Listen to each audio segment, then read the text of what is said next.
الحمد لله نحمده ونستعينه ونستغفره ونؤمن به ونتوكل عليه ونعوذ بالله من شرور أنفسنا ومن سيئات أعمالنا من يهده الله فلا مضل له ومن يضلله فلا هادي له ونشهد أن لا إله إلا الله وحده لا شريك له ونشهد أن سيدنا وسندنا وحبيبنا ومولانا محمدا عبده ورسوله صلى الله تعالى على خير خلقه وبارك وسلم تسليما كثيرا كثيرا أما بعد فأعوذ بالله من الشيطان الرجيم بسم الله الرحمن الرحيم إن الدين عند الله الإسلام صدق الله العظيم وبلغنا رسوله النبي الكريم ونحن على ذلك لمن الشاهدين والشاكرين والحمد لله رب العالمين.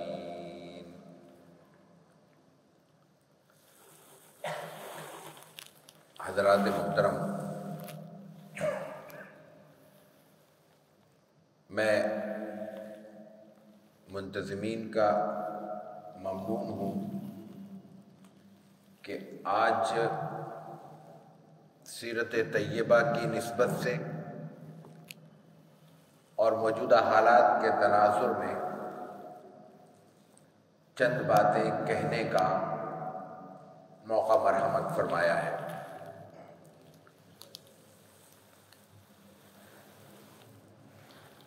آج جس موضوع پر کچھ باتیں میں عرض کرنا چاہوں گا اس پر بات بڑی طویل ہو سکتی ہے،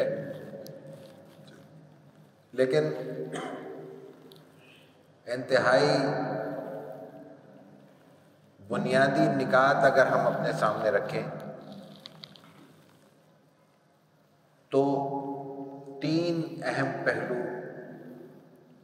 میں مختصراً آپ کے سامنے رکھنا چاہوں گا. اس وقت دنیا بھر میں، جس کا ایک حصہ ہمارا ملک بھی ہے، قضیہ فلسطین کے حوالے سے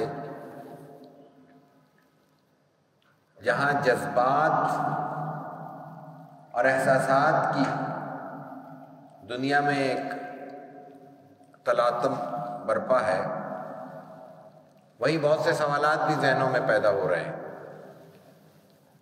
اور ان سوالات کے ساتھ ساتھ ایک اہم چیز، اہم نقطہ ہمارے سامنے یہ آ رہا ہے کہ ہم اپنی جگہ پہ، اپنی حیثیت میں، اپنی قدرت اور طاقت کے مطابق کیا کر سکتے ہیں یا ہمیں کیا کرنا چاہیے.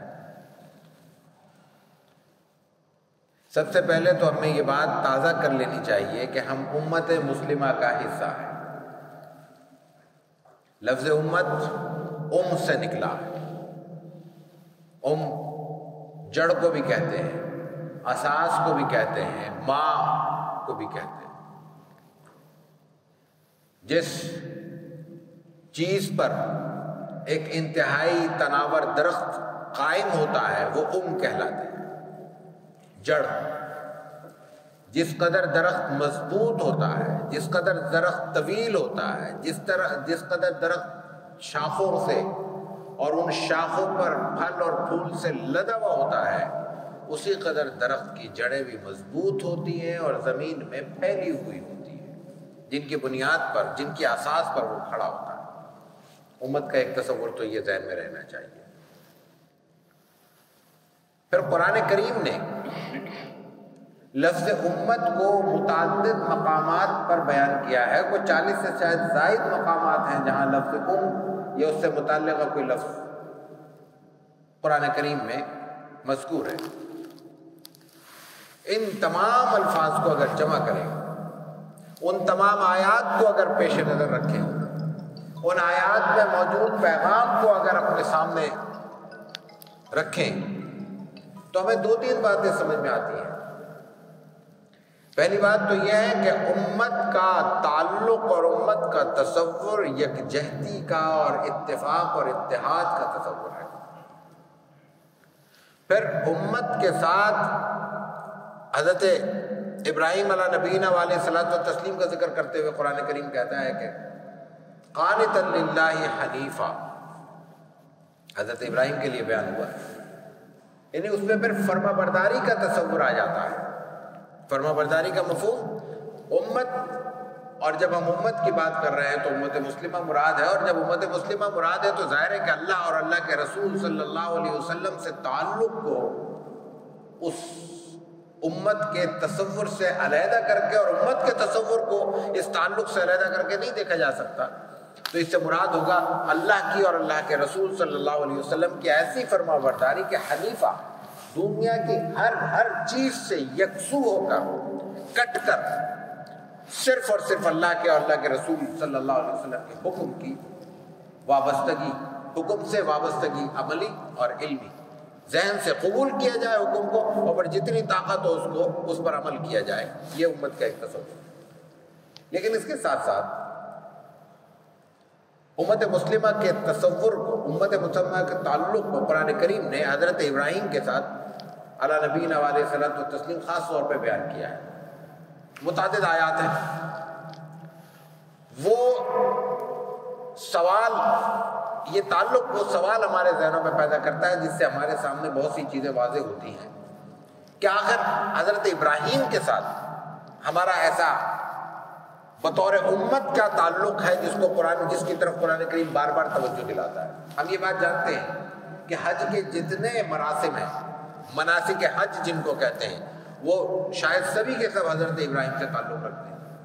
یہ ایک ہمارا تعلق تو واضح ہے۔ رسول اکرم صلی اللہ علیہ وسلم حضرت ابراہیم کے نسل سے ہیں، نسب سے ہیں، اسماعیلی ہیں اس معنی میں، یہ اپنی جگہ۔ لیکن ایک فرق ہمیں واضح طور پہ یہ سمجھ میں آتا ہے کہ حضرت ابراہیم سے پہلے بہت سے انبیاء کرام دنیا میں تشریف لائے، اپنی اپنی ذمہ داریاں ادا کی، وقت موعود آیا دنیا سے چلے گئے، لیکن ان میں کسی بھی پیغمبر کے لیے عالمگیریت اور آفاقیت کا تصور نہیں بیان کیا گیا۔ کسی پیغمبر کے لیے یہ نہیں کہا گیا کہ وہ کافۃ للناس ہے، قیامت تک آنے والے لوگوں کے لیے ہے، یا خاص اب جب تک ان کا دورانیہ ہے تو وہ پوری کائنات کے لیے ہوگا، ایسا نہیں ہوا۔ حضرت ابراہیم کے لیے یہ بات پہلی بار کہی گئی۔ تو امت کے تصور میں حضرت ابراہیم کے ساتھ نسبت کی وجہ سے ایک اور مفہوم شامل ہو جاتا ہے، اور وہ مفہوم ہے عالمگیریت کا، آفاقیت کا، جامعیت کا۔ اور یہی تصور ہے جس کو رسول اکرم صلی اللہ علیہ وسلم نے اپنے احادیث مبارکہ میں کئی عنوانات سے بیان کیا۔ آپ نے فرمایا کہ جو انسان ہے، مسلمان ہے، یہ جسد واحد کی طرح ہے، اور آپ نے اس کی مثال بھی دی کہ اگر کسی انسان کے وجود کے کسی ایک حصے میں کوئی تکلیف اور شکایت پیدا ہوتی ہے تو اس کا اثر پورا جسم قبول کرتا ہے، اس کے اثر سے پورا جسم متاثر ہوتا ہے۔ یہ انسانی جسم اللہ کی عجیب آزمائش ہے اور اللہ کا عجیب انعام بھی ہے۔ اس جسم کا ہر عضو اللہ کا شکر ہے ہم سب کا صحیح کام کر رہا ہے، اور ہمیں اس کے اہمیت کا اندازہ نہیں ہے۔ خدا نہ خواستہ محض جسم کے وجود کے چھوٹا سا حصہ، اور وہ حصہ بھی وہ جو اپنی ذات میں کوئی اثر بھی نہیں رکھتا، احساس بھی نہیں رکھتا، ناخن اگر ہلکا سا کہیں ایسا بے ڈھپ پڑ جائے تو کھال میں یا گوشت میں کہیں وہ ٹکرانے لگے، تو وہ پیر ہو، ہاتھ ہو، ظاہر ناخن دو ہی جگہ ہے، وہ اپنا اثر چھوڑے گا، لیکن اس کی ٹیس، اس کی تکلیف پورے وجود کو متاثر کر دے گی. یعنی دماغ انسان کا اگر خدا نخواستہ تکلیف بڑھ جائے، دماغ معاف ہو جائے گا. انسان سوچے گا یہ کیا مصیبت میں پڑ گیا، میں کوئی کام کرنے کے قابل نہیں رہے گا. تو رسول اللہ صلی اللہ علیہ وسلم نے فرمایا کہ جسد کا جسد واحد، اگر جسم کے ایک اشتکا، کسی جگہ ایک شکایت اس کے پیدا ہوتی ہے تو وہ پورا وجود اس شکایت کو محسوس کرتا ہے. یہ امت کا تصور ہے جو مجموعی طور پر قرآن کریم کے مطالعے سے ہمارے سامنے آتا ہے. اب یہ تو ایک فکری چیز ہے، ایک کہنے کی بات ہے. کیا یہ عملی طور پر ہم کہیں وصول بھی کرتے ہیں، کہیں ہم نے اس کو قبول بھی کیا ہے، کہیں ہم نے اس کو محسوس بھی کیا ہے؟ تو دیکھیے رسول اکرم صلی اللہ علیہ وسلم نے اس احساس کو زندہ رکھنے کے لیے اور اس احساس کو بطور ایک پریکٹیکل شکل دینے کے لیے خود عہد نبوی میں، عہد مکی میں، جب رسول اللہ صلی اللہ علیہ وسلم بہت سی آزمائشوں سے نابود آزما تھے، قریش مکہ کی مشکلات ان کی جانب سے دی ہوئی اور ان کی طرف سے تشدد کا جو ایک سلسلہ تھا وہ اس کا آپ مقابلہ کر رہے تھے، اس کیفیت میں آپ علیہ السلام نے امت کے تصور کو پروان چڑھایا. ہم سیرت طیبہ کا جب مطالعہ کرتے ہیں تو ہمیں ایک لفظ ملتا ہے مواخات کا. مواخات کا مفہوم ہے کہ آپ علیہ السلام نے 2 صحابہ اکرام کو اکٹھا کر کے کہا کہ آج سے یہ تمہارا بھائی ہے. آج سے قبل اس صحابی کے ساتھ دوسرے صحابی کا کوئی خونی رشتہ نہیں تھا، لیکن اس سارے رشتوں کو چھوڑ کر آپ علیہ السلام نے اسلامی مواخات کا رشتہ ان سے قائم کیا.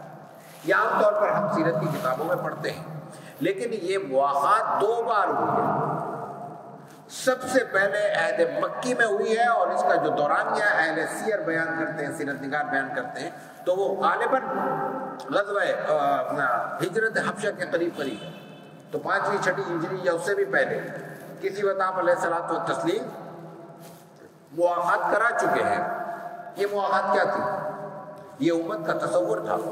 ایک وہ شخص جس کا مجھ سے کوئی خونی رشتہ نہیں ہے، اس کو اگر میرا بھائی بنا دیا جائے، صرف بھائی نہ بنایا جائے، میری جائیداد میں، میرے رشتوں میں، میرے نعتوں میں، میری ذمہ داریوں میں اس کو شریک کر دیا جائے، تو پھر اس کے بعد انسان کے لیے اس سے پیچھے ہٹنے کا کوئی راستہ نہیں ہوتا.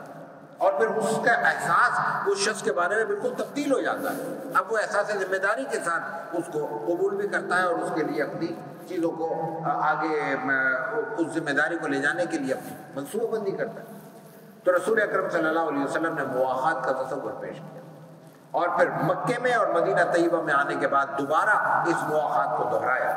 فرق یہ تھا کہ مکے میں جو مواخات تھی وہ اہل مکہ کے مابین تھی، ان میں سب وہ تھے جو مکے والے تھے.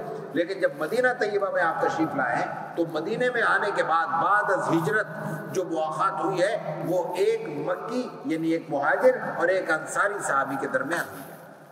یہاں سے ایک اور مسئلہ بھی ہمیں واضح ہو جانا چاہیے. ہم یہاں بھی مختلف حوالوں سے مختلف علاقوں، مختلف زبانوں کے لوگ موجود ہوں گے. یہ جو پولرائزیشن ہے، معاشرے کی تکثیریت ہے، یہ دنیا بھر میں موجود ہے. رسول اکرم صلی اللہ علیہ وسلم نے مدینہ طیبہ میں بھی یہ ختم نہیں کی. ختم کرنے کا مفہوم یہ ہوتا کہ آپ کہتے ہیں آج سے کوئی مہاجر نہیں، آج سے کوئی انصاری نہیں ہے. رسول اکرم صلی اللہ علیہ وسلم کے غزوات میں آخر تک جب مختلف دستے تشکیل دیے جاتے تھے، جنگ چونکہ آمنے سامنے کی ہوتی تھی، صفیں بنتی تھی. ان صفوں میں مختلف چھوٹے بڑے کمانڈر متعین ہوتے تھے. ان کمانڈروں کی اپنی اپنی ذمہ داریاں ہوتی تھیں. ان ذمہ داریوں کے ساتھ ان کے علم ہوتے تھے، نشانی کے لیے ان کے جھنڈے ہوتے تھے. آپ علیہ الصلوۃ والتسلیم نے اس وقت تک مہاجرین کے جھنڈوں کو، مہاجرین کے امراء کو اور انصار کے جھنڈوں اور امراء کو الگ الگ رکھا. اور ساتھ ترغیب کیا دی، تعلیم کیا دی کہ جو انسان دوسرے انسان سے معاملہ کرنے میں جس قدر بلند ہوگا اور اللہ کے ساتھ اپنے تعلق میں جس قدر تقوی کا حامل ہوگا وہ بلند ہوگا. نہ کسی مہاجر کا انصاری سے کوئی فضیلت کا رشتہ ہے، نہ انصاری کا کسی مہاجر سے فضیلت کا رشتہ ہے. کیوں؟ ان اکرمکم عند اللہ اتقاکم. اللہ کے ہاں معزز وہ ہے محترم وہ ہے جو اللہ سے زیادہ ڈرتا ہے. اور ڈرنے کا مفہوم کیا ہے؟ صرف دو باتیں. اللہ نے جو کہا ہے وہ کرتا ہے, جن سے منع کیا ان سے رک جاتا ہے. تو یہ ایک امت کا تصور ہے جو مواخات کے ذریعے آپ علیہ الصلوۃ والتسلیم نے پروان چڑھائے. پھر دو چیزیں اور ہمیں دیکھنی چاہیے. امت کے تصور کو کچھ چیزیں وہ ہیں جو پروان چڑھانے والی ہیں, آگے بڑھانے والی ہیں, تقویت دینے والی ہیں, مضبوط کرنے والی ہیں, اور کچھ چیزیں وہ ہیں جو نقصان پہنچانے والی ہیں, کمزور کرنے والی ہیں, اس امت کی بنیاد کو ڈھا دینے والی ہیں. آپ علیہ الصلوۃ والتسلیم نے کرنے کے کام بھی بتائے, نہ کرنے اور بچنے کے کام بھی بتائے. یعنی کچھ ہدایات تھی جن کی وجہ سے امت کا تصور آگے بڑھے گا, اور کچھ ہدایات تھی جو امت کے تصور کو نقصان پہنچانے والی چیزوں سے ہمیں محفوظ رکھے گا. آپ نے فرمایا, سب سے اہم بات آپ نے فرمائی کہ کسی بھی شخص کے ساتھ جو معاملہ ہے اس میں سب سے اہم چیز ہے خیر خواہی. ہم ایک لفظ رسول اکرم صلی اللہ علیہ وسلم کی حدیث مبارکہ کا سنتے ہیں کہ الدین والنصیحہ, لکھا ہوا بھی مل جاتا ہے. آپ علیہ الصلوۃ والتسلیم کے جو جوامع الکلم ہیں, مختصر جملے لیکن ان میں مفہوم کے اتنے بڑے بڑے سمندر موجود ہیں کہ ان پہ بات کی جائے تو ایک ایک حدیث کے لیے ایک ایک رشس نہ کافی ہو. ان میں سے ایک جملہ ہے الدین النصیحہ. دین کیا ہے؟ نصیحت یہ اردو والا لفظ نہیں ہے, یہ عربی کا لفظ ہے. اس کا مفہوم ہے خیر خواہی. آپ نے فرمایا کہ دین نصیحت کا نام ہے, خیر خواہی کا نام ہے, دوسروں کے لیے اچھا چاہنے کا نام ہے. تصور کر لیجئے کہ اگر ہم میں سے کوئی شخص کسی اور کے لیے اس وقت کوئی غلط تصور رکھتا ہے, فلاں کا نقصان ہو جائے, فلاں کا کاروبار ناکام ہو جائے, فلاں کے رشتوں میں دراڑیں پڑ جائیں, تو ہم میں سے کون شخص مسلمان ہے؟ الدین النصیحہ. نصیحہ کیا ہے؟ صحابہ نے پوچھا آپ سے کہ قلنا لمن, صحابہ کہتے ہیں کہ ہم نے آپ علیہ الصلوۃ والتسلیم سے پوچھا کہ کس کے لیے, کیسی نصیحت؟ آپ علیہ الصلوۃ والتسلیم نے عجیب فرمایا, کہ لگا سب سے پہلے تو اپنی آپ کی نصیحت کرو, اپنے جان کی, اپنے وجود کی خیر خواہی کرو, اور اس کے بعد آپس میں ایک دوسرے کے لیے خیر خواہی کرو, اور پھر اس کے لیے بعد آپ نے فرمایا حکمرانوں کے لیے خیر خواہی کرو. حکمرانوں کی خیر خواہی کا یہ مفہوم نہیں ہے کہ ان کے غلط سلط اقدامات کی تائید کرتے چلے جاؤ. خیر خواہی نہ حکمرانوں کی یہ ہے, نہ آپس میں اپنے بھائیوں اور بہنوں کی یہ ہے. خیر خواہی یہ ہے کہ جب کوئی کام اچھا کیا جا رہا ہو تو یہ دیکھے بغیر کہ کون کر رہا ہے اس کی تائید کی جائے, اور اگر کام کوئی ضابطے کے قاعدے کے خلاف ہو رہا ہو تو یہ دیکھے بغیر کہ وہ میرا بھائی ہے یا میرا مخالف ہے, اس کے خلاف آواز بھی اٹھائی جائے اور اس کا ہاتھ بھی پکڑا جائے. ہاتھ پکڑنے سے مراد یہ نہیں ہے کہ ہر شخص قانون ہاتھ میں لینا شروع کر دے. ہاتھ پکڑنے سے مراد یہ کہ اپنے دائرے میں رہتے ہوئے جو کچھ کیا جا سکے وہ کیا جائے. اگر قوت سے مل کر یکجہتی کے ساتھ آواز بھی بلند کی جائے تو یہ عملی طور پہ ہاتھ پکڑنے سے آج زیادہ ہے. کتنے معاملات ہم نے دیکھے ہیں کہ لوگوں نے اکٹھے ہو کر آواز اٹھائی, چند لمحوں میں فیصلے تبدیل ہو گئے, اقدام کر لیے گئے, قدم اٹھا لیے گئے. تو یہ بنیادی امت کا تصور ہے جو آج ہمیں زندہ کرنے کی ضرورت ہے, اس لیے ہم نے بات کا آغاز یہاں سے کیا.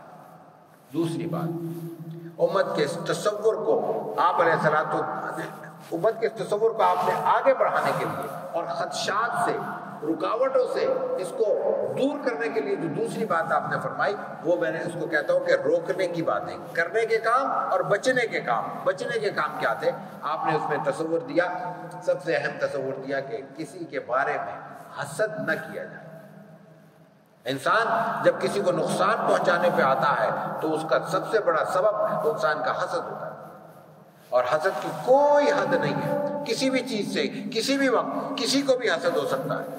اور دوسری چیز آپ علیہ الصلوۃ والتسلیم نے فرمائی کہ ایک دوسرے کے ساتھ بغض اور عناد نہ رکھا جائے. حسد اور بغض میں فرق ہے, عناد میں فرق ہے. حسد تو یہ ہے کہ میرا دل چاہتا ہے کہ یہ آپ کے سامنے یہ دو طرح کے کھانے کیوں رکھیں, یا آپ سے چھین لیے جائیں اور میرے سامنے رکھ دیے جائیں. آپ کے گھر کے آگے دو گاڑیاں کیوں کھڑی ہیں, یا آپ سے لے لی جائیں, آپ کی خدا نہ خواستہ تباہ و برباد ہو جائے اور میرے گھر اس کی جگہ اور آ جائے. اور بغض و عناد یہ بلا وجہ یا کسی بھی سبب سے, کسی کی شکل پسند نہیں آتی, کسی کا رویہ پسند نہیں آتا, کسی کی بات پسند نہیں آتی, ہم کہیں کہ نہیں یار اس کے ساتھ نہیں کھڑا ہونا, اس کی بات نہیں سننی, اس کو کامیاب ہوتے ہوئے نہیں دیکھنا. تو آپ علیہ الصلوۃ والتسلیم نے ان دونوں کی ممانعت کی, اور خیر خواہی کے ساتھ دوسری بات آپ نے فرمائی کہ دوسروں کے لیے قربانی کا جذبہ رکھو, دوسروں کے لیے خیر خواہی کے جذبے کے ساتھ ساتھ دوسروں کو کچھ دینے کا جذبہ رکھو. یہ جو ایثار ہے یہ جو سخاوت ہے یہ اس کی بنیاد ہے. اس کے بغیر انسان کسی بھی معاشرے میں دوسروں کے لیے خیر خواہی کا رویہ اپنا ہی نہیں سکتا. زبان سے کہہ سکتا ہے, عملی طور پر نہیں کر سکتا. تو رسول اللہ صلی اللہ علیہ وسلم نے امت کا یہ تصور پیش کیا. اس امت کے تصور کے ساتھ اب پہلی بات تو ہمیں یہ سمجھ لینی چاہیے کہ اس وقت دنیا میں جو صورتحال ہے اس میں ہماری آزمائش کیا ہے. ہماری آزمائش یہی ہے کہ اس قصے کو, اس فضیلے کو یہ نہ سمجھا جائے کہ ہم سے کوئی 1000 کلومیٹر فاصلے پر موجود کسی قوم کا, کسی علاقے کا یا کسی خطے کا مسئلہ ہے. امت مسلمہ کے وجود کی حیثیت سے, امت مسلمہ کے ایک ٹکڑے کے طور پر, چاہے وہ چھوٹا ہو یا بڑا ہو, وہ چونکہ ہمارے وجود کا حصہ ہے اور ہم اس کے وجود کا حصہ ہیں, اس لیے اس کی تکلیف ہماری تکلیف ہے, اس کی پریشانی ہماری پریشانی ہے, اور ان پر آنے والی آزمائش ہماری آزمائش ہے. لیکن آزمائش کا جب لفظ استعمال کیا جاتا ہے یا کسی بھی حوالے سے کسی چیلنج کا جب ذکر ہوتا ہے تو ایک اور ہمیں دشواری کا سامنا کرنا پڑتا ہے.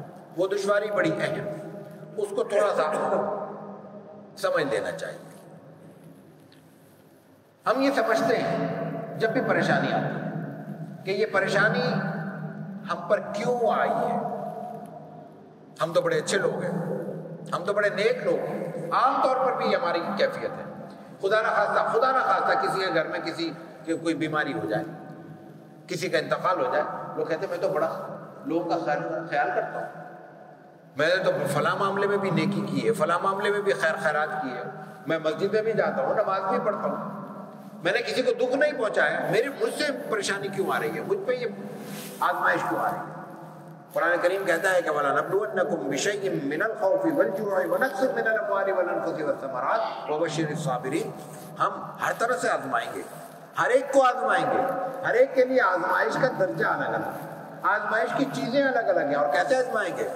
بِشَيْءٍ مِّنَ الْخَوْفِ, تھوڑا سا خوف دے کر. یہ خوف کی کیفیت ہے جو اس وقت ہم پر موجود ہے, اور اصل کیفیت ان پر ہے جو بیچارے اللہ تعالیٰ ان کی مدد فرمائے اس عذاب کو جھیل رہے ہیں. والجوع, تھوڑی سی بھوک دے کر.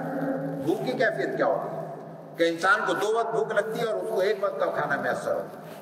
بھوک ہے. انسان کے کھانے کی چیزیں موجود ہوں لیکن وہ کھا نہ سکے, یہ بھی بھوک ہے. اور اسی طرح انسان کی ضرورت کے سامان میں کمی بیشی کرنے, یہ اللہ تعالیٰ فرماتا ہے. تو اس کا تعلق کسی شخص کے نیک اور بد ہونے سے نہیں ہے, عمومی طور پر اس کا تعلق اللہ کے اس کائنات کے نظام سے ہے. کائنات جن اصولوں پر کھڑی ہے ان اصولوں سے ہے, اور ان اصولوں میں یہ بات اللہ تعالیٰ نے شامل کی ہے کہ چونکہ یہ کائنات اللہ تعالیٰ نے, اور اس کائنات میں موجود انسان اللہ تعالیٰ نے اس لیے بھیجے ہیں تاکہ ان کی آزمائش ہو سکے اور ان کی اخروی ہمیشہ کی دائمی زندگی کے بارے میں فیصلہ کیا جا سکے کہ یہ کس طرف جائیں گے. ان کے لیے ادھر کا حصہ ہے یا ادھر کا حصہ ہے, یہ اصحاب الیمین ہے یا اصحاب الیسار ہے قرآن کی اصطلاح میں.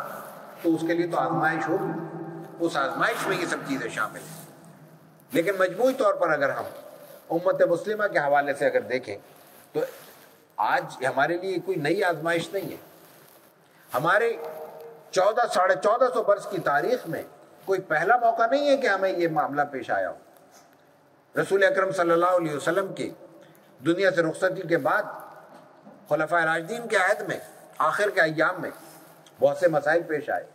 اس کے بعد سیدنا حسین رضی اللہ تعالیٰ عنہ کی شہادت کا واقعہ معمولی واقعہ نہیں تھا.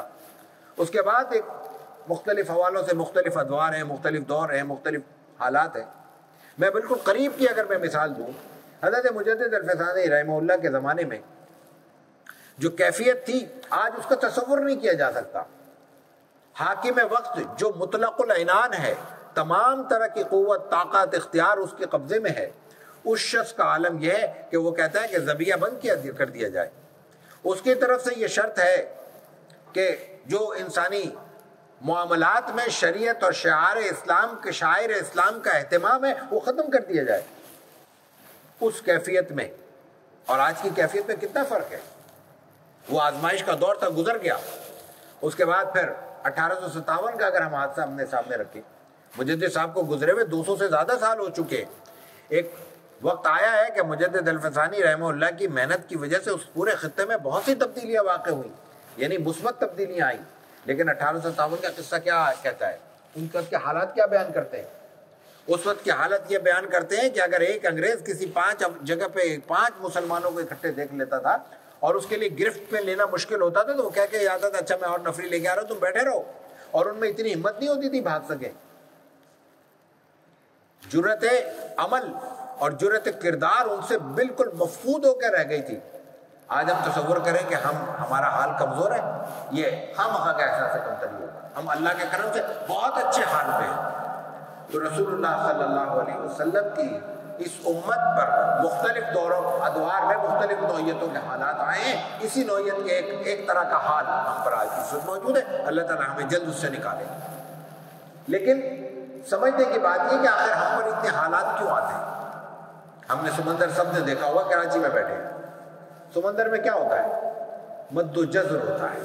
مد و جزر کئی حوالوں سے ہوتا ہے.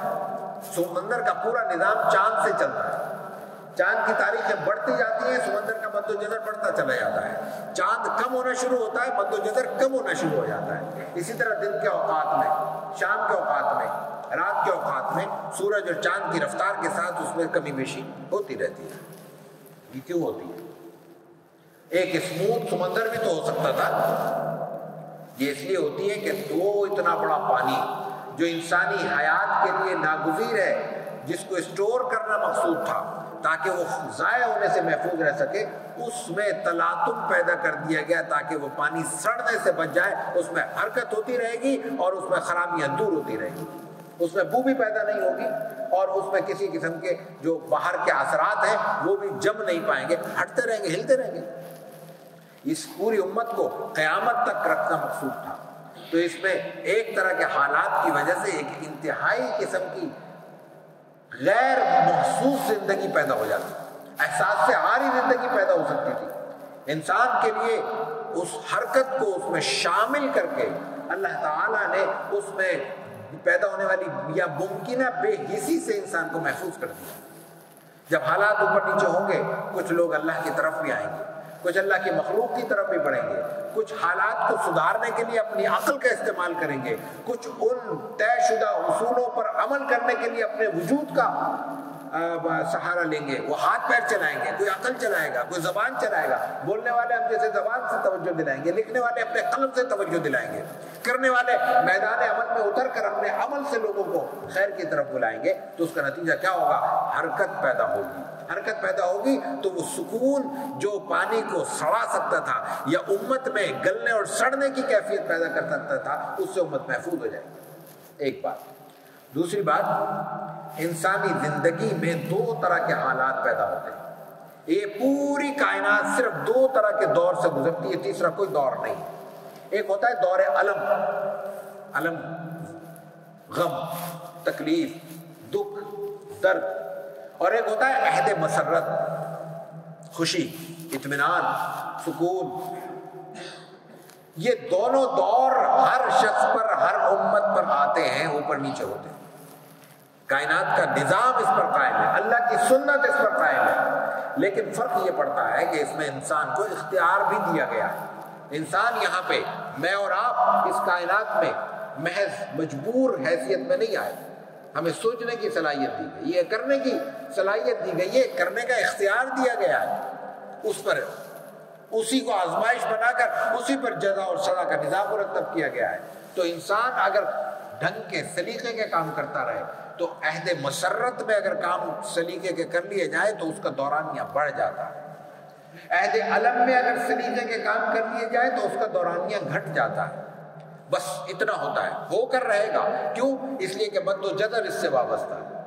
یہ مد اور جزر اسی طرح اس کائنات میں شامل رہے گا. قرآن کریم بھی کہتا ہے تلک الایام نداولها بین الناس. یہ ایام انسانوں کی اس کائنات میں اوپر نیچے ہوتے رہیں گے، ان کو الٹاتے رہیں گے، پلٹاتے رہیں گے، ادھر اوپر سے نیچے، نیچے سے اوپر تلپٹ کرتے رہیں گے. یہی کیفیت ہے جس کو ہم 2 حصوں میں تقسیم کرتے ہیں، دور علم اور عہد مسرت. دور علم کیا ہے؟ تکلیف ہے، پریشانی ہے، آزمائش ہے، مشکلات ہے. اس وقت کا وظیفہ الگ ہے. اس وقت کے وظیفوں کو اگر شمار کریں، وظیفے اس وقت کا عمل ہمیں کرنا کیا چاہیے، اس میں 2 چیزیں ہیں. ایک ہے اپنی قوتوں کو محفوظ کر لیں، ضائع ہونے سے بچائیں، اس کا نام صبر ہے۔ ہم صبر سمجھتے ہیں کہ گن پوائنٹ میں کسی نے ہم سے موبائل چھین لیا، ہم کچھ نہیں کر سکتے، ہم نے صبر کیا، یہ صبر ہوگا، لیکن یہ صبر کی آخری قسم ہے۔ صبر اصل کیا ہے کہ اس موبائل چھیننے والے سے ہم لڑ سکتے تھے، اس کا گریبان پکڑ سکتے تھے، اس کا ہاتھ تھام سکتے تھے، لیکن اس میں خطرہ زیادہ تھا، نقصان کا اندیشہ زیادہ تھا، اس لیے ہم نے اپنی حفاظت کی ہے، قوتوں کو مجتمع کیا ہے۔ نوجوان بیٹھے ہوئے، ویسے تو شوق سب کو ہی ہوتا ہے، میں اگر اس کی مثال کرکٹ کی دوں تو بات آسان ہو جائے گی۔ کرکٹ تو اب T20 تک پہنچ گئی ہے، پتہ نہیں آگے کہاں جائے گی۔ یہ تو تکنیکی اعتبار سے کرکٹ نہیں رہی۔ کرکٹ کا جو فن تھا بیٹنگ اور بالنگ دونوں میں، وہ اظہار ہوتا تھا ٹیسٹ میں۔ ٹیسٹ میں کیا چیز تھی؟ ٹیسٹ میں کہتے ہیں کہ بھئی اتنی دیر سے کھڑا ہے، 2 دن سے ایک شخص کھڑا ہے، کھڑا رہے۔ اصل چیز ٹیسٹ میچ میں نکتے کی بات یہ تھی کہ وہ اپنی وکٹ کو محفوظ کر رہا ہے اس بال کے لیے، اس کمزور لوز بال کے لیے جو بالر تنگ آ کے پھینکے گا۔ امتحان کس چیز کا ہے؟ بیٹسمین اور بالر کے صبر کا ہے۔ بیٹسمین غلطی دیکھنا چاہتا ہے کہ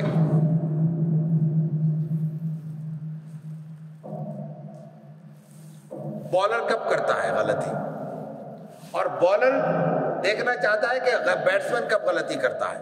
تو اصل میں امتحان دونوں کا ہے، اور دونوں کیا کر رہے ہیں؟ صبر کر رہے ہیں۔ تو اس پورے میدان میں جس کو ہم صبر کہتے ہیں، وہ اسی چیز کا نام ہے کہ اپنی وکٹ کو محفوظ کیا جائے۔ تو اصل میں دور علم میں اپنے وسائل، اپنی صلاحیت، اپنی ذہانت، اپنی طاقت، اپنی قدرت، اس کو محفوظ کیا جائے گا آگے چل کر عمل کرنے کے لیے۔ عہد نبوی میں ایک موقع تھا، کوئی سریہ روانہ کیا گیا۔ آپ علیہ الصلوۃ والتسلیم نے جو لشکر روانہ کیے وہ 2 طرح کے ہوتے تھے، ایک کو غزوہ کہتے ہیں، ایک کو سریہ کہتے ہیں۔ غزوہ وہ ہے جس میں حضور صلی اللہ علیہ وسلم خود تشریف لے گئے، اور سریہ وہ ہے جس میں آپ نے کچھ صحابہ کو بھیج دیا، چھوٹی مہم ہے، یا کسی مجبوری کے تحت، کوئی ضرورت کے تحت آپ مدینہ طیبہ نہیں چھوڑنا چاہتے، کچھ صحابہ کو بھیج دیا تم چلے جاؤ۔ تو ایک لشکر آپ نے چھوٹا سا روانہ کیا، اس لشکر میں دشمن کے قبضے میں آ گئے مسلمان۔ حضرت خالد بن ولید بھی اس میں موجود تھے، وہ مسلمانوں کو بچا کے لے آئے، لیکن جو ہدف تھا وہ حاصل نہیں ہوا، جس مقصد کے لیے بھیجا تھا وہ حاصل نہیں ہوا۔ مزاج تو وہی، انسان کا مزاج تو وہی رہتا ہے۔ آپ نے کیسے تلقین فرمائی، کیسے حفاظت فرمائی، کیسے سبق سکھایا، آپ کو علم ہوا، آپ نے کچھ نہیں کہا، لیکن صحابہ میں چمگوئیاں شروع ہو گئی، لوگوں نے کہا یہ بھاگ کے آ گئے۔ یہی کہا جائے گا آج بھی، بھاگ کے آ گئے۔ آپ علیہ الصلوۃ والتسلیم دیکھیے کتنا اعتماد دیتے ہیں۔ آپ نے خالد بن ولید رضی اللہ تعالیٰ عنہ سے نہیں پوچھا کیا ہوا، آپ نے وہ جو لوگ کہہ رہے تھے کہ یہ بھاگ کے آ گئے، ان کو کہا، ایک جملہ کہا کہ نہیں، لا بل ہم کرارون، بھاگ کے نہیں آئے یہ، انہوں نے کہا تھا ہم فرارون، یہ بھاگ کے آ گئے۔ تو آپ نے فرمایا نہیں، یہ فرارون نہیں ہے، بھاگ کے نہیں آئے، مفرور نہیں ہے، بلکہ بل ہم کرارون، یہ آئے ہیں تاکہ اپنی صلاحیتوں کو روک کر جمع کریں، مزید تیاری کریں، اور لوٹ کر دشمن پر حملہ آور ہو، پلٹ کر۔ کرار تکرار، دوبارہ آنا، عربی کا عام لفظ ہے، ہم جانتے ہیں۔ تو آپ علیہ الصلوۃ والتسلیم نے دور عالم کے لیے جو ہمیں ہدایت فرمائی، وہ پہلی بات کیا ہے؟ پہلی بات ہے صبر، اور صبر کا یہ مفہوم ہے جو میں نے عرض کیا۔ صبر کا مفہوم اپنے ٹانگیں توڑ کر، ہمتیں پست کر کے، اپنے آپ کو احساس کمتری کے آخری درجے میں ڈال کر اور کمر توڑ کے بیٹھ جانا نہیں ہے۔ آئندہ آنے والے حالات کے لیے اپنے آپ کو تیار کرنا، اور مناسب وقت پر مناسب اقدام کرنا ہے، یہ اصل صبر ہے۔ اور دوسری چیز دور علم میں ہے اپنے آپ کو مایوسی سے بچانا۔ مایوسی کیا ہے؟ تفصیل میں جانے کا وقت نہیں ہے۔ مایوسی کی انتہا، آخری درجہ انسان کی خودکشی ہے۔ خودکشی کیوں کرتا ہے انسان؟ مایوس ہو جاتا ہے۔ بیماری ہے یہ بیماری ہے، یہ نفسیات کا عارضہ ہے۔ اس جیسے ایک انسان خدا نخواستہ حالات سے مایوس ہو کر اپنی جان کے درپے ہو جاتا ہے، ایسے قومیں بھی مایوسی کے گڑھے میں گر سکتی ہیں۔ اس سے بچانا یہ دور علم میں بنیادی ذمہ داری ہے کہ لوگوں کو یہ میں بتایا جائے کہ یہ عارضی ہے، یہ گزر جانے والا وقت ہے، اس نے لازماً گزر جانا ہے۔ کیوں؟ اس لیے کہ اللہ کی سنت یہ ہے کہ دور علم کے بعد عہد مسرت ضرور آتا ہے۔ یہ دو باتیں عہد دور علم کے لیے، لیکن دور مسرت بھی محض انجوائے کرنے کا نہیں ہے، محض خوشیوں میں مسرتوں میں اپنے آپ کو ڈال کر اپنی ذمہ داریوں سے آنکھیں بند کرنے کا نام نہیں ہے۔ رسول اکرم صلی اللہ علیہ وسلم کو آخری ایام میں دنیا سے رخصت ہونے سے پہلے قرآن حکیم میں ایک چھوٹی سی صورت میں ایک پیغام دیا گیا، اذا جاء نصر اللہ والفتح ورأیت الناس يدخلون فی دین اللہ افواجا، کہ جب فتح آ جائے گی، کامیابی ہو جائے گی، تو آپ دیکھیں گے کہ لوگ جوق در جوق آپ کے دائرہ ایمان اور دائرہ اسلام میں آپ کے دامن رحمت سے وابستہ ہو رہے ہوں گے۔ فتح مکہ کے بعد یہی کیفیت تھی، لیکن یہ تو ٹھیک ہے، یہ تو ہو گیا، دور عہد مسرت کی علامت ہے۔ لوگ جڑتے ہیں، آتے ہیں، رغبت کرتے ہیں، رجوع کرتے ہیں، لیکن ذمہ داری کیا ہے اس وقت؟ وَرَأَيْتَ النَّاسَ يَدْخُلُونَ فِي دِينِ اللَّهِ أَفْوَاجًا، آپ نے کیا کرنا ہے؟ فَسَبِّحْ بِحَمْدِ رَبِّكَ وَاسْتَغْفِرْ، ناچنا کودنا نہیں ہے، مسرتوں کو انگیز کرنا اپنی جگہ، لیکن ان مسرتوں کے دور میں اپنے رب کو، اپنے آپ کو بھول جانا یہ حقیقت نہیں ہے، بلکہ کیا ہے؟ اللہ کی رحمت سے اپنے آپ کو مزید وابستہ کرنا ہے، استغفار کرنا ہے۔ رسول اللہ صلی اللہ علیہ وسلم کو حکم دیا جا رہا ہے، جبکہ یہی قرآن دوسری جگہ کہتا ہے کہ ہم نے تو آپ کے سارے گناہ آگے پیچھے معاف کر دی، آپ کے گناہ ہی نہیں ہیں، آپ تو معصوم ہیں۔ تو پھر آپ کو کیوں کہا جا رہا ہے کہ استغفار کرو؟ اس لیے کہ استغفار کا مطلب صرف یہ نہیں ہے کہ میں اللہ سے معافی مانگ رہا ہوں، بلکہ اس کا مفہوم یہ ہے کہ مجھ پر بھی کوئی ہے۔ انسان خوشی میں، مسرت میں، طاقت کے عالم میں سب سے زیادہ جو نقصان اٹھاتا ہے وہ اس نقطے سے اٹھاتا ہے کہ ہم فاتح ہیں، یعنی ہم سے اوپر کوئی نہیں ہے۔ اللہ کہہ رہے ہیں فتح یقیناً تمہیں ہوئی ہے، لیکن تمہارے اوپر بھی کوئی قدرت ہے، اصل قوت ہے وہ اللہ کی قوت ہے۔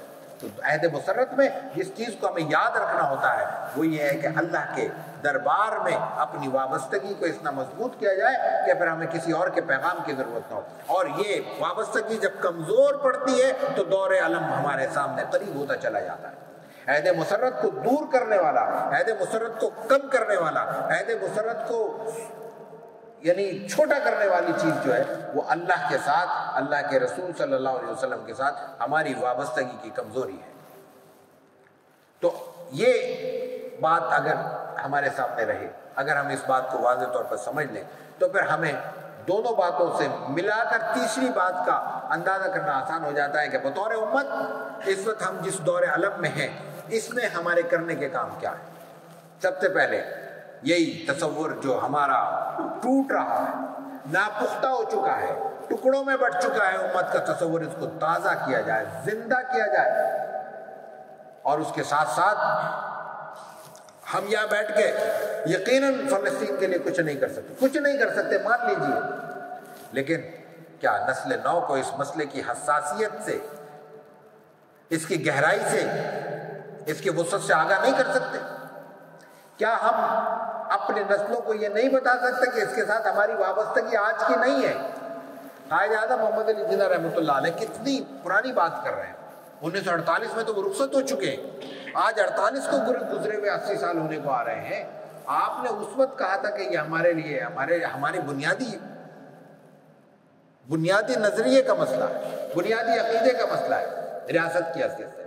ہمیں یہ بات یاد رکھنی چاہیے کہ پوری دنیا میں جتنے مذہبی ممالک مل جائیں، جتنے مسلم ممالک مل جائیں، ہر شخص کی کوئی نہ کوئی وابستگی ہوتی ہے مسئلہ کی، کسی کو کوئی ملک پسند ہوگا، کسی کو کوئی ملک پسند ہوگا، اور ہماری بحیثیت امت، بحیثیت مجموعی پاکستانی قوم کی تو بدقسمتی یہ ہے کہ اس کو دنیا کی ہر چیز پسند آتی ہے اپنے علاوہ، اس کو دنیا کا ہر ملک پسند آتا ہے اپنے علاوہ۔ لیکن یاد رکھنے کی بات ہے پوری دنیا میں صرف 2 نظریاتی ریاستیں ہیں، پورے 56 58 60 ممالک میں، مسلم ممالک میں کوئی نظریاتی ملک نہیں ہے جو نظریے کے بنیاد پر قائم ہوا ہو، سوائے مملکت خدا داد پاکستان کے، اور یا پھر یہ اسرائیل وہ بھی ایک نظریے پہ قائم ہوا ہے، ہم بھی ایک نظریے پہ قائم ہوئے ہیں. اس لیے ہماری نظریاتی جنگ ہے، اور ہمارے نظریے کا تقاضا یہ ہے کہ ہم اپنے آپ کو اپنے امت کے طور پر متفق بھی رکھیں اور اس امت کے طور پر دنیا میں چاہے ہمارا درد محسوس کیا جائے نہ کیا جائے، ہم دنیا کا درد ضرور محسوس کریں. یہ بھی ہمیں سننے کو ملتا ہے کہ فلاں موقع پر فلاں مسلم ملک کا ہمارے ساتھ یہ رویہ تھا، غلط تھا، ان کو اصلاح کی ضرورت ہوگی، لیکن ہمارا رویہ کسی کے تبادلے میں نہیں ہے، کسی کے رد عمل میں نہیں ہے. اس لیے نہیں ہے کہ کون ہمارے ساتھ اچھا سلوک کرتا ہے. اسلام نے جو ایک دوسرے کے لیے غمخواری اور خیرخواہی کا تصور دیا ہے، اس کا تصور یہ نہیں ہے کہ آپ نے مجھے پانی کا گلاس پیش کیا تو میں آپ کو چائے پیش کروں، آپ نے مجھے بغیر دودھ کی چائے پلائی تو میں کہوں کہ نہیں بھائی یہ دودھ پتی تو اس سے زیادہ، گرین ٹی سے زیادہ اہمیت رکھتی ہے تو میں آپ کو پیش کر دوں. نہیں. اور آپ نے اگر مجھے دودھ کی چائے پیش کی تو میں اس کے ساتھ 2 بسکٹ کا اضافہ کر دوں. یہ تو تبادلہ ہے، یہ تو ایک دوسرے کے ساتھ دینے اور لینے کا رشتہ ہے. یہ سماجیات میں ضروری ہوتا ہوگا لیکن نظریات میں نہیں. نظریات اٹل ہوتے ہیں اور ان میں کوئی کچھ کر رہا ہو، رد عمل میں ہمارا وہی موقف ہونا چاہیے جو بغیر رد عمل کے ہے. تو 2 باتیں. اور تیسری اور اہم ترین بات یہ ہے کہ اس پورے دورانیے میں، اس پورے سلسلے میں ہمارے عین ممکن ہے کہ ہم اپنے حدود میں رہتے ہوئے ان کی کوئی مدد کر سکیں. مجھے نہیں پتا، میرے علم میں نہیں ہے، میری اس حوالے سے معلومات نہیں ہے، لیکن اگر کسی کو معلومات ہے، اگر کوئی مطمئن ہے تو یہاں بیٹھ کر رضاکارانہ طور پر جو کام کر سکتا ہے وہ کرنا بھی ہماری اس ذمہ داری کا حصہ ہے. اور میں پھر عرض کر دوں، قطع نظر اس کے کہ اس کا ہمیں بدلہ کیا ملے گا. یہ بدلہ ہمیں فلسطین سے نہیں لینا، اہل فلسطین سے نہیں لینا، عربوں سے نہیں لینا. آج بھی ہم یہ بات سن رہے ہیں اور ہمیں تکلیف ہوتی ہے، مجھے ذاتی طور پہ، کہ عربوں کا معاملہ ہے، عرب کہہ رہے ہیں یہ عربوں کا معاملہ ہے. ہوگا عربوں کا معاملہ، ہمارے لیے امت مسلمہ کا معاملہ ہے، ہمارے لیے مسلمان بھائی پریشان ہیں، ہمارے اپنے خون کا رشتہ ہے، یہ خون سے بڑا رشتہ ہے. جب رسول اللہ صلی اللہ علیہ وسلم نے مواخات مدینہ کروائی تھی تو آپ نے کہا تھا یہ تمہارے وارث ہوں گے. اور پھر ان صحابہ کرام نے ایک دوسرے کے ساتھ، انصاری صحابہ نے مہاجرین کے ساتھ، اس لیے کہ اس وقت مہاجرین لینے والے تھے، انصار دینے والے تھے. آپ علیہ الصلوۃ والتسلیم کے اس حکم پر انصاری صحابہ نے یہ تک کہا تھا کہ اگر کسی کی 2 بیویاں تھیں کہ ایک بیوی آپ پسند کر لیں، میں اس کو طلاق دے دیتا ہوں، علیحدگی کر لیتا ہوں اس سے، وہ اپنا شرعی عدت کا دورانیہ گزار لیں، آپ اس سے عقد کر لیں. کون ہے جو یہ بات آج کہہ سکتا ہے اپنے سگے بھائی کے لیے بھی؟ کون ہے؟ کوئی ایک مثال تو لائیں. اور پھر مہاجرین نے اس پر کیا کہا تھا؟ انہوں نے کہا تھا ہمیں کچھ بھی نہیں چاہیے. وہ اصل میں مورل سپورٹ تھی، ان کے جذبوں کو پست ہونے سے یا کسی بھی نوعیت کے حالات کے جبر سے، ہمت ٹوٹنے سے بچانا مقصود تھا. ان کو یہ ہمت دینا مقصود تھا کہ تم تنہا نہیں. یہی بات آپ نے مکے کی مواخات سے بھی حاصل کی اور یہی بات مدینے کے مواخات سے بھی حاصل کی. جب یہ مواخات ہمارے خون کا حصہ ہے، خمیر کا حصہ ہے، ہمارے وجود کا حصہ ہے، تو پھر ہمیں کسی بھی رد عمل کا شکار نہیں ہونا چاہیے اور کسی بھی حوالے سے یہ سوال ہمارے ذہنوں میں پیدا ہی نہیں ہونا چاہیے کہ یہ مسئلہ میرا ہے یا ان کا ہے. وہ ہمارا ہر مسئلہ ان کا ہے اور ہم ان کا ہر مسئلہ ہمارا ہے، بیت یہ امت مسلمہ. لیکن آج کی جدید ریاستی تقسیم میں، مملکتوں کی تقسیم میں کچھ قاعدے اور ضابطے بھی ہم پر لازم ہوتے ہیں، حکومتوں کے کچھ جبریہ صحیح قوانین بھی ہم پر لازم ہوتے ہیں. ان قوانین کی ظاہر ہے کہ ہمیں پوری پاسداری کرنی، ان قوانین کو پورا کرتے ہوئے جو ہم اپنی حدود میں کر سکتے ہیں وہ ہماری ذمہ داری ہے. اور اس ذمہ داری کو پورا کرنا ہمارا شرعی تقاضا ہے، ہمارے دین کی پکار ہے. ہمارے کلمہ، جس کلمہ طیبہ لا الہ الا اللہ محمد رسول اللہ کے ہم کلمہ گو ہے، اس کا تقاضا ہے کہ ہم ذمہ داریوں کو پورا کریں. اللہ تعالی ہمیں عمل کی توفیق عطا فرمائے، ہماری الجھنوں کو دور فرمائے، ہمارے ذہنوں میں موجود شکوک و شبہات کو دور فرمائے اور واقعتاً جیسے اللہ کو مقصود ہے، جیسے اللہ کے رسول صلی اللہ علیہ وسلم کی تعلیمات ہیں، ویسے ہمیں امت مسلمہ، امت واحدہ اور امت وسط کی شکل اختیار کرنے کی توفیق عطا فرمائے. وآخر دعوانا الحمدللہ رب العالمین. الحمدللہ رب العالمین والعاقبۃ للمتقین والصلاة والسلام علی نبیہ وعلی آلہ واصحابہ اجمعین. ربنا آتنا فی الدنیا حسنہ وفی الآخرۃ حسنہ وقنا عذاب النار. اللهم أرنا الحق حقا وارزقنا اتباعه وأرنا الباطل باطلا وارزقنا اجتنابه. اللهم اكفنا بحلالك عن حرامك وأغننا بفضلك عمن سواك. اللهم إنا نسألك موجبات رحمتك وعزائم مغفرتك والغنيمة من كل بر والسلامة من كل إثم. لا تدع لنا ذنبا إلا غفرته ولا هما إلا فرجته ولا حاجة هي لك رضا إلا قضيتها ويسرتها يا أرحم الراحمين إلا قضيتها ويسرتها يا أرحم الراحمين. اللهم إنا نسألك من خير ما سألك منه عبدك ونبيك محمد صلى الله عليه وسلم ونعوذ بك من شر ما استعاذ منه عبدك ونبيك محمد صلى الله عليه وسلم. أنت المستعان وعليك البلاغ ولا حول ولا قوة إلا بالله. ربنا تقبل منا إنك أنت السميع العليم وتب علينا إنك أنت التواب الرحيم. وصلى الله تعالى على خير خلقه محمد وعلى آله وصحبه أجمعين برحمتك يا أرحم الراحمين.